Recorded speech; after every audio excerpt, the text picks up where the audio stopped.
Welcome back to another episode of the Hunting Game Podcast, where we talk about hunting, fishing, faith, and the great outdoors. I'm your host, Levi Coons. And I'm your co-host, Charlie Pyre. And welcome back, and here we go.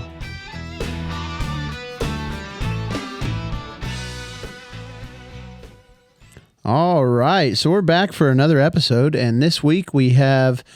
starting out with a special guest with us here. I'm super excited about this one. Yeah, There's a lot of knowledge to be gained here. Full of knowledge and a good time. Go ahead and introduce yourself. Hi, everyone. I'm Vince Schneiders, and good friends Levi and Charlie here. And I'm very, very proud to be a part of this podcast and glad to start a good discussion. I have a good feeling Vince is going to be on more than I hope once so. or twice. Because there's a lot that we could cover. Yeah.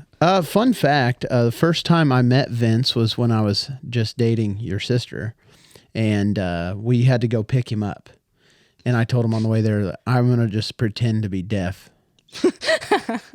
And at the time, he was just a little scrawny little boy, you know? Yeah. And we picked him up, and he kept trying to say something to me, and I just wouldn't respond. Finally, I just started dying laughing.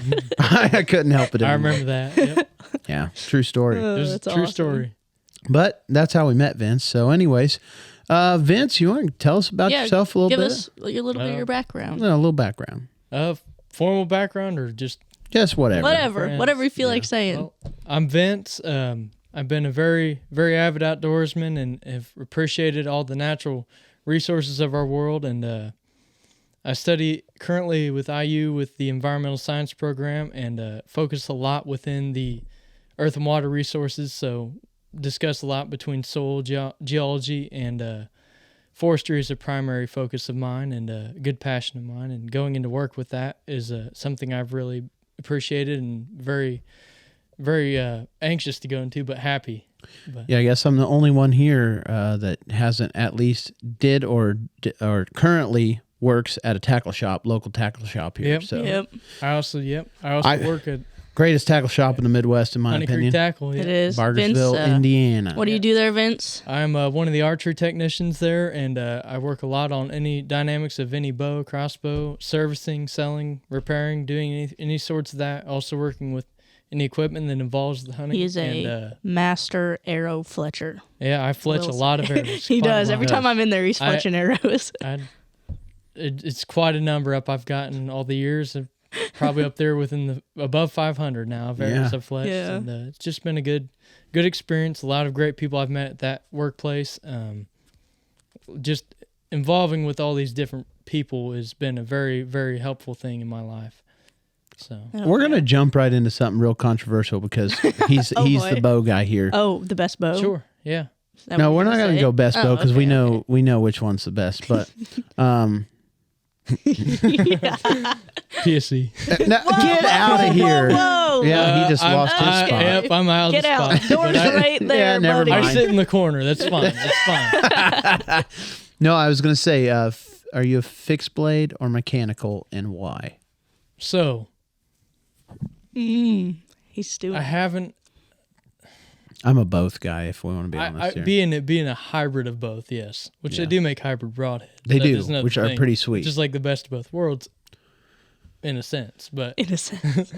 now, yes, I would argue that the fixed blade is a good choice to go with if you're just trying to have something that would fly as true as a field tip, if you're trying to get out in the field, not have to require much adjustment for it in tuning.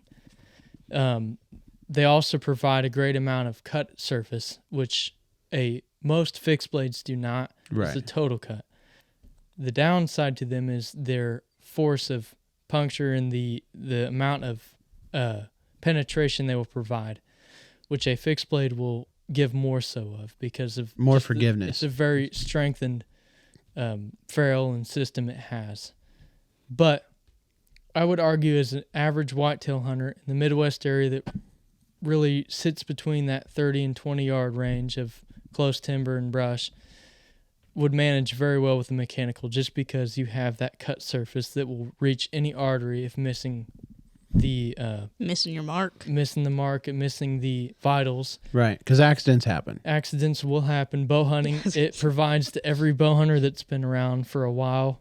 I always said we all have accidents. There is not a bow hunter out there that can look at you straight in the face and say they never made a bad shot. Yes. Oh yeah. You have. That's why not everybody You bow don't hunts. know what the deer's gonna do. You No. naturally You have can't. to be humble about that system being a bow Absolutely. hunter Absolutely. because there's so much variables. Absolutely. There's far less than within rifle hunting and such like that. Yeah. Apart from long range rifle hunting, of course, but within our circumstances in the Midwest. But I would say the mechanical is a great system to run for the close range bow hunter. There's nothing wrong with a fixed blade. You just have to have the willingness and know-how of tuning it and adjusting to it. Right. And I honestly think that broadhead tuning is a thing in the past. Like when I was it is. when I was growing up, yeah. when my dad shot aluminum arrows at the time, yep. but literally before bow season, he got every single broadhead out, and he shot feathers, and he Yep. would refletch every year. So he would refletch, and then he would screw his broadheads on, get his torch out, Yep. heat up the inserts, and tune those broadheads perfectly with his yeah. fletching. Every Indexing year. them. Yep. Yep. Index his arrows, make sure everything was weighted accordingly, make sure his FOC was exactly where he wanted. Every arrow he had Yep. was exactly the same. And he had he'd cut, he may have to cut a 1/16 of an inch off of the arrow. Just trim them. Just same trim- as, tr- same as traditional recurve hunters do, yes. Absolutely. But now, even now, like with, tuning, my dad still shoots a fixed blade, but the tuning isn't, I would say with the carbon arrows, isn't nearly as important as it once was. But it's kind of like a lost art.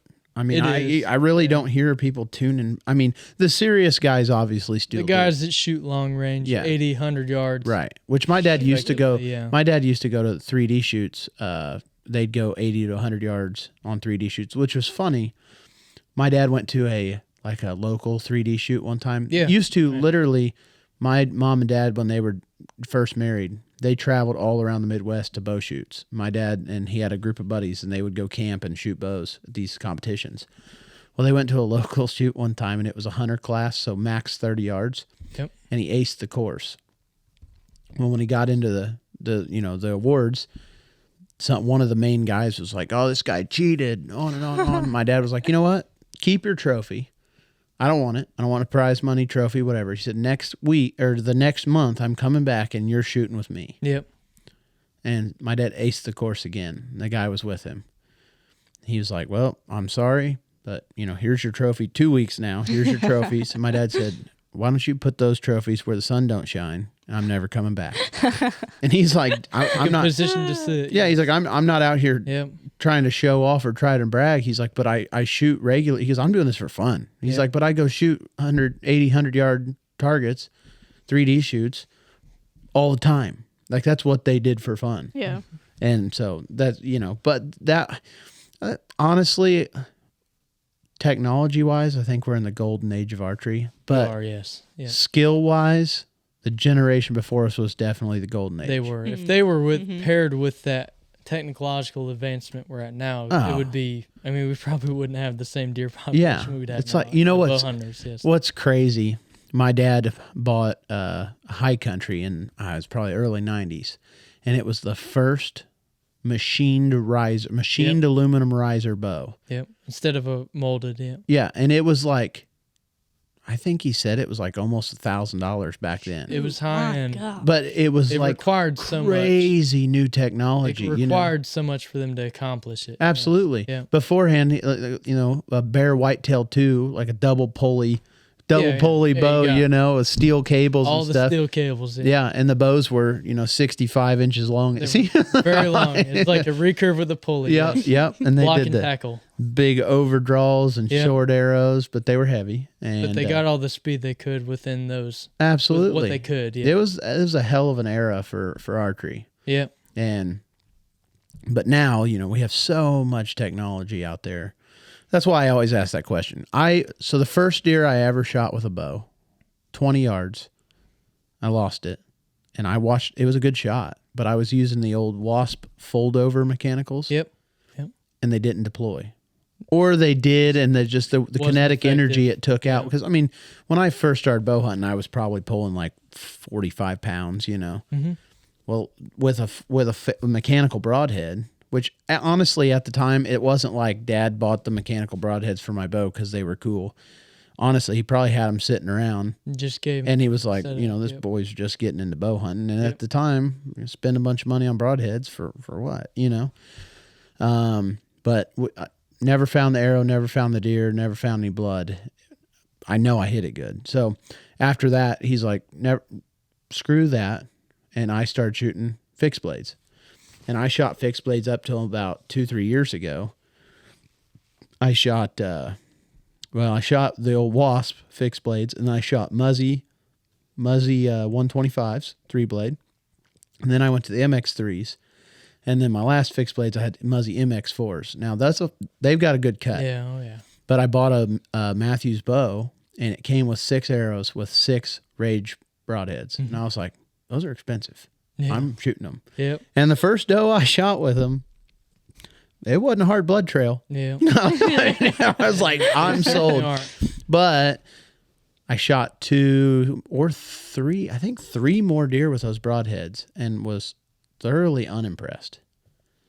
Nothing against the broadheads. We talked the other night. I really think it was the speed of my bow that was the heart of my issue. Yeah, it could have been that. Yeah, certainly. But at the same time, I feel like the 2-blade thing is just, you got to make a good hit because the 2-blade cut just doesn't, even if it's a big wound channel, it's not necessarily a lot of blood. Yeah. Now with the 3-blade mechanicals I'm shooting, boy, it's pretty effective with a blood trail. Yeah. Well, yeah, and you can make a marginal shot. You can. And have so much room for error because of the diameter of the cut. They're sharp. It's very excessive. Yeah. The 3-blade is. The only issue that comes with more profile would be more so of the loss of kinetic energy. Absolutely. Once it gets through that frontal cut of the shoulder muscle, the ribs and further forward. Yeah. That's why I think some of it, depending on the poundage and speed, yes, that's part of it, but it loses that kinetic energy. I'm still kind of sticking old schoolish with high poundage, shorter draw length, heavier arrow. Yeah. For a while I went light arrow and still I'm a 28 and a half inch draw and I was shooting a 29-inch arrow is about as light of a spine as I could get. Just 75 grain broadheads, just getting wicked speed. Speed, yes. But speed doesn't necessarily equal that force, energy. Yeah, that energy, yes. And so now I'm a 100 grain broadhead with an outsert on a heavier arrow, heavier splined arrow, and a little bit longer. And it's a good standard to keep with modern bows. Absolutely. But I'm still, like I said, still a 28 and a half inch draw at 75 pounds. That's still fast. That's fast. Yep. But unless I was to hit a major bone, I almost guarantee a pass through. Yep. So. Yeah, so you shot a big deer. Oh, you did shoot a deer last year or this year? This year, the one you got, it looks pretty good. It was a respective deer, and my standards might be different from other folks, but it's not my concern. It's just for my own. Yeah, I was gonna say thank you because I don't believe people need to justify the deer they shoot. It's not shooting for everyone else. It's right. You got to balance the ecological value and your own values, and understand the difference between the two. I've got a wide range of deer here. Yeah. I don't know if this camera can paint it, but if you can see from that deer, and I'm not a formal ecologist, but I can just say that you have the right judgment in your own to understand that. Right. Now, and it also depends on where they came from. I've got a couple deer up here that are very mature deer that are probably 120, the geography 120 matters. Deer. And it's because they're big woods. Yep. Low food quality. Not a lot of crop, not a lot of modern crop. A lot of travel. Acorns and mass crop. Yeah. Exactly. And it is a mature deer. That can greatly affect it. Which we live on that glacial area in Indiana. That on that verge area going into Bryan County is where it goes from the agricultural to hardwood crop. Absolutely. And that it greatly affects the deer. That's what these two outside full mounts. Yep. Really show you the difference of a very similar age class deer. Yep. Hardwoods. He was a very, very mature dominant buck. Statured deer. Yes. Made 140. Yep. This deer was a very mature buck. Yep. Dominant buck. He made over 160. Yep. And honestly, he was probably on his downhill slide because they aged him pretty old. Yep. But still, just the quality, just the girth difference, the growth difference in a woodland buck versus a crop field buck. Yep. And that's what I can't stand. The modern style of measuring antlers. Our modern etiquette is a little different. I'm seeing some corrections in the modern etiquette. I really am. Yes. I'm seeing a lot but I also see a lot of people posting online. How old do you think this deer is? How old do you think this deer is? Yep. Well, is it? I get the age class thing, but some people worry a little too much about it. Like you look at a deer and see if it's a mature buck. You can tell. You have opinion. The judgment. A lot of that is in the nasal structure. Yeah. And their stature, their body. Absolutely. You can tell a lot of that, which the judgment of the antlers is kind of it can be backwards in some ways, but not certainly. And I'm no formal ecologist, as I do clarify, but but I think understanding the ecological well-doing you are by possibly harvesting the older bucks that push out the younger crop of the bucks that are in the area, so you don't have to overwhelm it. Right. Which I don't think antlers are judged fully by that. No, I agree. Judge the age by that. Well, there's so much genetic that goes into a lot antlers. Of genetics. Yeah. Well, tell us about your deer you killed. This year. Yeah. It was a good Sunday. We had a beautiful wedding the Saturday night before.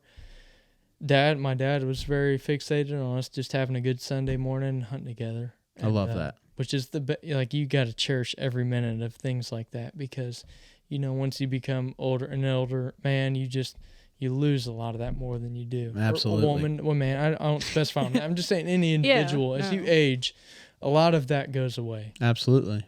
So yeah, 100%.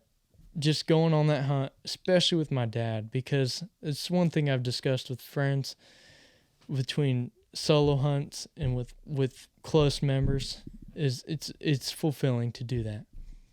So that hunt, we split up. He went on the high ground downstream from me. I was hunting a creek bed, and we had deer moving exceptionally well that morning. We knew that the rut was starting to advance, which is an awesome feeling. As a bow hunter, you just know that's just a very overwhelming feeling to have that going on, especially at this time of the year. Because it's any time. And it's any time. And especially in bow season, this is like the prime time of bow hunters to just be out and enjoy it, because you're not just being pounded down by the gun season. You have that grace period of a week and a half of just well timed to hunt. So Dad hunts the highland, and he's got deer moving in on him and all that. We communicated every now and then, every hour or so, half hour, and he had some good deer moving up to him. We were talking about that. I could see his opposite side going in on another drainage holler, watching the deer coming up to him, and I knew everything that was down below me. I positioned myself in a corner of a creek where I knew anything that would come up behind me would be heard, because I judge a lot more by hearing. Absolutely. And then the wind. The wind is like the primary, but the hearing with that water is an exceptional thing to use. So using that was great. Dad had some deer coming up at him at an angle. The wind shifted, as creek beds usually do, because of the thermo airflow. Yeah. It will draw back and forth sometimes, especially in the morning and evening. It cut back to him. Wind drawed down and pushed the deer out that he had coming up to him from that second holler. And then I kind of anticipated those deer possibly moving down my creek bed towards me, or the opposite direction. They didn't. They went the way they did, away from us. And in the midst of that, didn't hear nothing, and I just had a natural instinct in my mind to look behind me within 10 degrees of my back. And I saw a buck licking a branch, grapevine branch, which they hold well on those walnut trees in that valley, which is great for the deer in the rut. Right. They start rubbing it and licking all over and scraping and do everything they do in their form. And I saw that. As soon as I saw the antler, I was like, wow, if I didn't look behind me, I probably would have spooked this deer. Yeah. I waited Fortunately, I was in a honeysuckle dominant area, so the thickness of the brush allowed a visible separation between the two of us. So I used that in my favor. I waited for that deer, watched the legs. I could only see the legs at that point, and I knew he was coming towards me. And then he advanced forwards to the next brush, and once he got to that brush, I knew that I would draw back because I didn't want to have to do it once he got past it. Watching him, his legs kept watching his feet, and then he finally got forward. I was drawn back and holding on a 75% let off bow, which is 10% off from what a modern bow is, which is 85. Right. So you're holding that back, which it can be, if other than the adrenaline rush at a range, you can do it. You don't have the adrenaline. You could hold that back and no issue. But with the adrenaline, just locked it back, and I was ready. Had a tactical position on him. And you're on the ground. Yeah. On this recent one was in the tree. Okay. I was 15, 20 feet up in the tree. I got you. Perfect. The last year's buck had a more right. amplified story of that, which will continue. So that buck worked his way forward. I knew he was working. I knew all the scrapes he was working down this trail. This is an old grain trail. A friend of mine that I worked for, they used to run down this creek, and they would farm those fields with these old like 50s Ford trucks. Right. Old grain trail, and they'd use that still because the biomass was affected by it. So there was still a cut in it. Oh yeah. So I worked it, and I knew it. I knew where the trails run. And he worked those scrapes, and he worked his way down. I had my bow drawn back for a little bit, quite some time. I didn't time it because I didn't have a clock or a camera on me. But he came by, and I got him to a solid 15 yards, quartering to some bit, maybe 5 to 10 degrees. And I knew that I had to pocket it within that humerus to scapula corner, because if I had walked too forward, it would go far to the internals. So I sunk the shot right in that triangle of the scapula and humerus, which is not always what you do. But I did it. Shot double lung, liver shot. He come running. Opposite direction, backed off, crossed the creek, and I knew where he dropped. I assumed exactly where he was.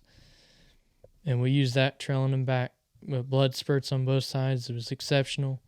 When the arrow pierced, it was almost a slow motion vision of seeing that arrow hang out the side when he turned around, which was weird. Right.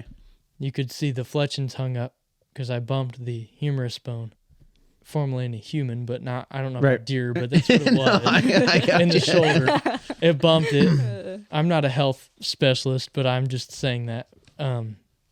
But it bumped it and held the fletchings. That was the only thing. So the arrow fully pierced through the vitals. Right. Dumped down 80 yards, crashed. Trail was good. Dropped him. Checkmate. It was proper. That's right. That's what we like. That's what Dad said coming down to me after a while, after I waited, and we almost doubled up. Because he had some more deer running up to him, but he was already ready to, because I already contact him, and he made his peace with the hunt and started working his way down towards me, and the trail was double-sided. You know when that splatter goes. Oh yeah. Mm-hmm. And no, it was a good hunt.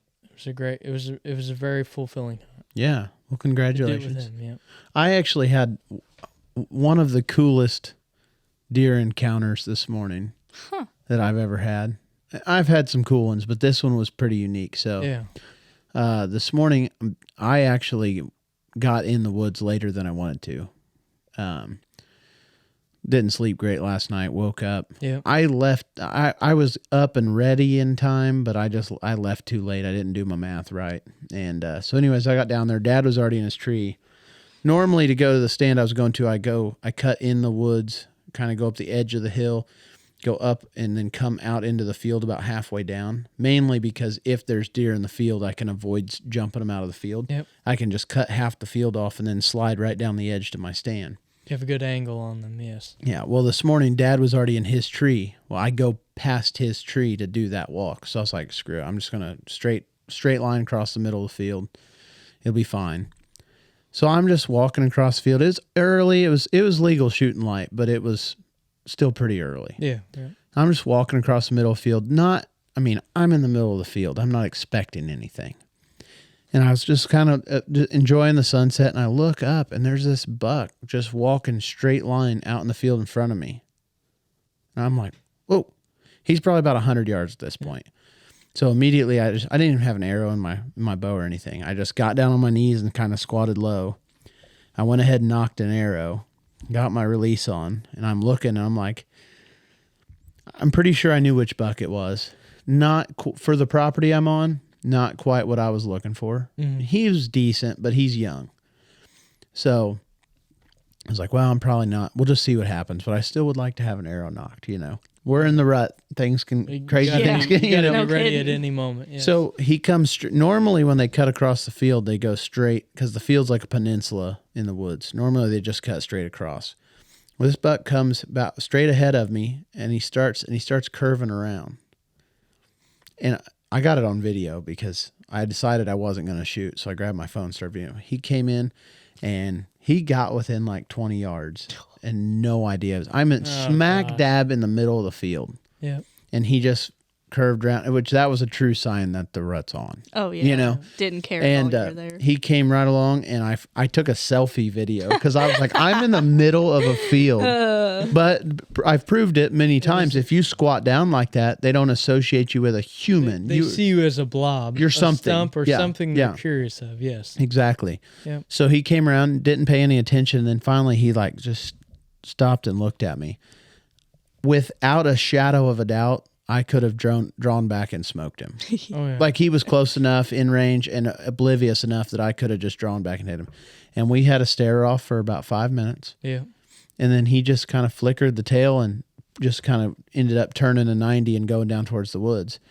Well, then I was like, well, how long am I going to have to sit here to keep him from blowing out? Yeah. But then I realized he still had no idea what I was. He's just kind of curious. And at that point, we've kind of, there's a crest in the middle, and he's over here, I'm over here. You had so a jog. so I kind of yes. half squatted, but I ended up walking, just took off walking, and he stayed there on the edge of the field. But it was really cool because I've had oblivious bucks in the woods, but I am smack out in the middle of the field. Yep. And to see like he's beautiful. Bow hunting too. Beautiful. Yeah, bow hunting. Bow hunting too. Beautiful deer. And he came in. I mean, it's picture perfect. If he would have been a big mature deer, I would have killed it. It would have been one of the coolest, kills. Oh, yeah. But just the coming in, beautiful sunrise coming in. So anyways, it was just a really neat interaction. Yeah, that's awesome. Yes. And so then I went all the way to the edge, and I got in my field or in my stand, and I'm going up my ladder, and about 20 yards behind this tree, there's like some CRP, some thick grown grass. And I'm halfway up my ladder. I had no idea. I mean, there's no way I could have been able to tell. Yep. Halfway up my ladder, and a nice buck jumps up. He was bedded in that CRP. Oh, no. Jumps up. And I didn't really, he had no idea what I was. So he didn't like blow and spook and go crazy. But he jumped up and went the opposite direction. I watched him across the field. I was like, now that one I would have shot. But he had I never got a really good view of his antlers. But it looked to me like one side was definitely 4 or 5, and the other looked like a really tall fork. Yeah, like he was a really unique deer, but it was of worthy size. He was a mature buck, but it was like, man, and I didn't see anything the rest of the day. Yeah, but it was like that's a cool way to start the hunt. Yes. That's my favorite part of this time of year. Is not necessarily. I mean, it is exciting because odds are good. But it's so much of just seeing life exist around in the woods, and seeing deer and I think seeing the process and bucks doing crazy stuff. And, it's just, I love it. I think that parallels that is even with amongst hikers, which I fully support. It's just the amount of wildlife you're exposed to. Absolutely. As being a very selective and just experiencing everything. You experience more wildlife interaction as a hunter than most hikers will. Absolutely. Which I have seen more. I've seen more bobcats than the most average person has. Yeah. Well, I think a big part of that is our ultimate goal is to get out there and make the woods forget we're there. Forget you're there. And you're just existing. You exist as one. Man. You exist as the tree. You exist as that blob in the timber. Yeah, and the birds fire back up. The squirrels are going. Yeah. Every wildlife you experience as as if a biologist was trying to study them. Yeah. You see it in the same perspective. About a year ago, my daughter asked me, she I don't know, it's probably somebody from school, and she got started on the mentality of, I don't want to hunt, I don't want to kill animals.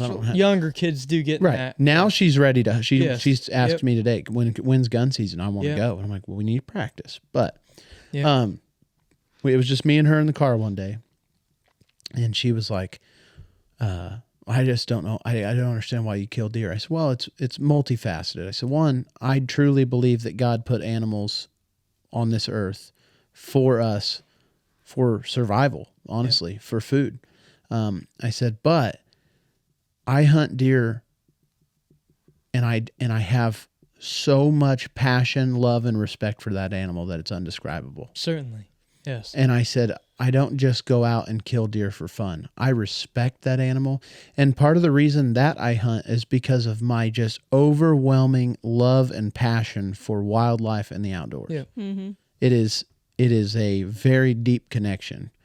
I just, when I kill a deer, we've talked about it before on a podcast, and I'll go deeper eventually. I do have something to tell you about. Yeah, that too, for sure. But I when I kill a deer, it's a mindset and a process that goes through in your head that is undescribable for somebody that hasn't done it.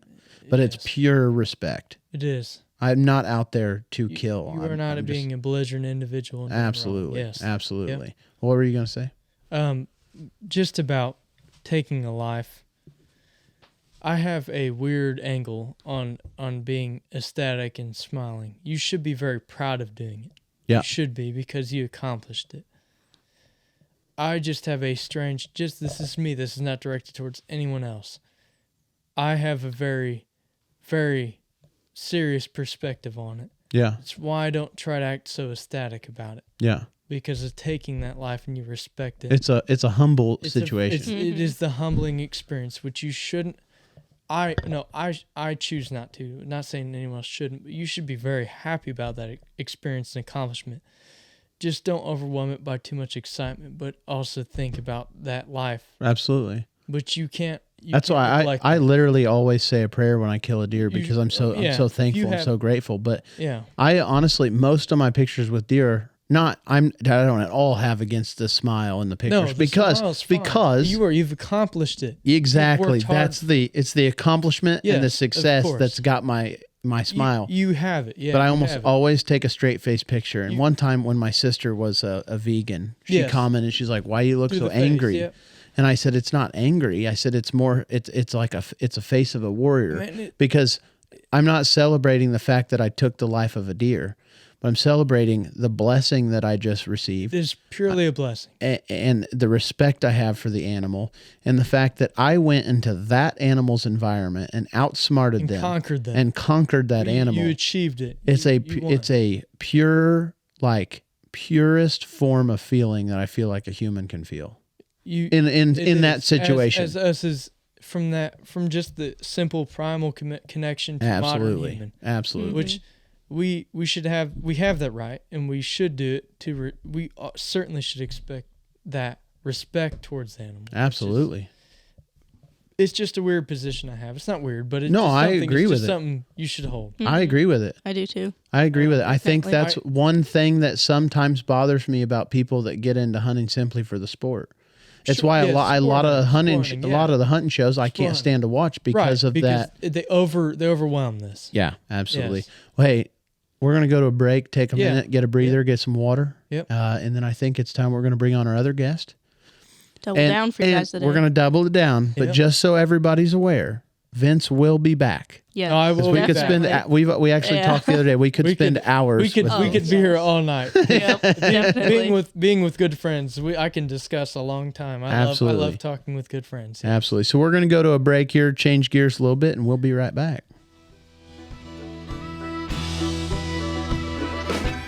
I do like this new song. Yes, it is.